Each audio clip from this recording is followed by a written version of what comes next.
महाराष्ट्र की राजनीति में NCP chief Sharad Pawar party में आए एक बड़े बवंडर से जूझ रहे हैं। भतीजे अजीत पवार ने अपने समर्थक 9 विधायकों के साथ उनसे बगावत की और एनडीए में शामिल हो गए। अब दावा कर रहे हैं कि उनके पास एनसीपी के कुल 40 विधायकों का समर्थन है।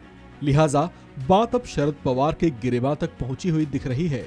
चर्चा ये भी है कि अजीत पवार चाचा शरद पवार की पूरी पार्टी पर ही कब्जा करने की मंशा रखते हैं। हालांकि महाराष्ट्र की राजनीति में दशकों लंबा तजुर्बा रखने वाले शरद पवार इसे ज्यादा गंभीरता से लेते नहीं दिख रहे। इन्हें लेकर एक बात आम है कि वे अपने विचारों और अपने फैसलों को लेकर स्पष्ट हैं, जो न सिर्फ इनके पॉलिटिकल करियर में सबने महसूस किया, बल्कि ये अपने व्यक्तिगत जीवन में भी अपनी बात के अटल हैं। इनके जीवन से जुड़ा एक ऐसा ही दिलचस्प किस्सा इनके विवाह से जुड़ा हुआ है। ये जब शादी के लिए लड़की पसंद करने गए थे तो उसके आगे भी अजीब शर्त रखाए थे। आखिर क्या थी वो थोपी गई शर्त, जिसे उस समय इनकी भावी पत्नी ने स्वीकार भी कर लिया था। शरद पवार मूल रूप से एक महाराष्ट्रियन परिवार से आते हैं। इनका जन्म पुणे के बारामती में हुआ था। इनके पिता एक कोऑपरेटिव सोसाइटी में सीनियर पोस्ट पर कार्यरत थे, जबकि मां एक जानी मानी समाज सेविका थीं और चुनाव भी लड़ चुकी थीं। एनसीपी सुप्रीमो शरद पवार की माताजी अपने दौर में स्थानीय निकाय चुनाव लड़ने वाली इकलौती महिला प्रत्याशी थीं। इस तरह से शरद पवार को राजनीति का ककहरा बचपन से ही अपनी मां से सीखने को मिला। राजनीति का शुरुआती पाठ इन्होंने अपनी मां से ही सीखा। वहीं से इनमें राजनीति के प्रति गहरी रुचि जग गई थी। इनका परिवार एक प्रतिष्ठित परिवार था। कॉलेज की पढ़ाई खत्म होने के बाद शरद पवार के घर वालों ने इन पर शादी के लिए दबाव बनाया।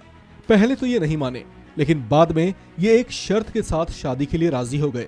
वो शर्त उन्होंने अपनी होने वाली पत्नी के सामने भी रखी।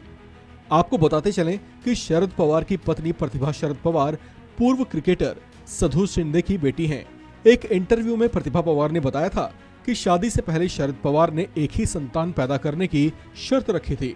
वो शर्त मानने पर ही इनकी शादी हुई और इस तरह से इनके घर एक बिटिया ने जन्म लिया, जिनका नाम इन्होंने रखा सुप्रिया।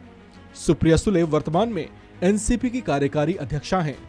शरद पवार कॉलेज के दिनों से ही राजनीति में रम गए थे। महज 26 साल की उम्र में ही शरद पवार ने पहली बार सक्रिय राजनीति में डेब्यू किया और चुनाव जीतकर विधानसभा पहुंचे। इतना ही नहीं, राजनीति में इन्होंने सफलता की सीढ़ियां भी बेहद तेजी से नापी। वे सिर्फ 38 वर्ष की उम्र में ही महाराष्ट्र के सबसे युवा मुख्यमंत्री बने। साल 1978 में कांग्रेस के बंटवारे के बाद पवार दूसरे गुट में गए, लेकिन महाराष्ट्र में जनता पार्टी को सत्ता से दूर रखने के लिए इंदिरा की कांग्रेस से गठबंधन किया। हालांकि शरद पवार पहली बार मुख्यमंत्री जनता पार्टी के समर्थन से ही बने थे।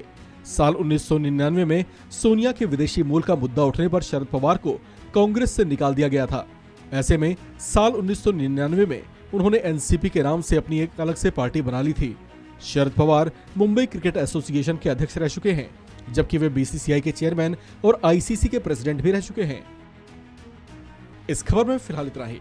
बाकी अपडेट्स के लिए बने रहिए वन इंडिया हिंदी के साथ।